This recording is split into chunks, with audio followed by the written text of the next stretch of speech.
আর বন্ধুরা, আমাদের চ্যানেলে আপনাদেরকে স্বাগত জানাই। যারা চ্যানেলটিকে প্রথমবার দেখছেন তারা অবশ্যই চ্যানেলটি সাবস্ক্রাইব করে নেবেন এবং বেল আইকনটি দাবিয়ে দেবেন, যাতে চ্যানেলে দেওয়া সকল ভিডিওর প্রথম নোটিফিকেশন আপনাদের কাছে পৌঁছে যায়। তো আমরা জানি আজকে কিন্তু কলকাতা হাইকোর্টের বেঞ্চ নাম্বার 2-তে WBP কনস্টেবল নিয়োগের যে কেসটি ছিল সেটার কিন্তু সমাধান হয়েছে।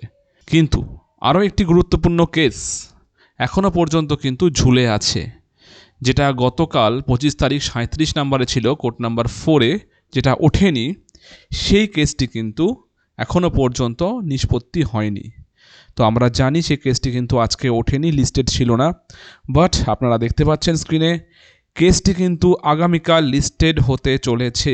আপনারা দেখতে পাচ্ছেন ডেইলি স্ট্যাটাসে অ্যাপিলিয়েট সাইডে অনারেবল জাস্টিস মধুরেশ প্রসাদ এবং জাস্টিস প্রসেনজিৎ বিশ্বাসের বেঞ্চে আমান্না খাতুন এবং West Bengal police recruitment board দেখতে পাচ্ছেন লেখা আছে নেক্সট হিয়ারিং ডেট কত, 27 তারিখ, মানে আগামীকাল উঠতে চলেছে জাস্টিস মধুরেশ প্রসাদ এবং জাস্টিস প্রসেনজিৎ বিশ্বাস স্যারের বেঞ্চে। অবশ্যই সম্পূর্ণ কেসটি আমাদের চ্যানেলে লাইভ করা হবে, অবশ্যই দেখবেন। আজকে খবরটি এই পর্যন্তই। ধন্যবাদ।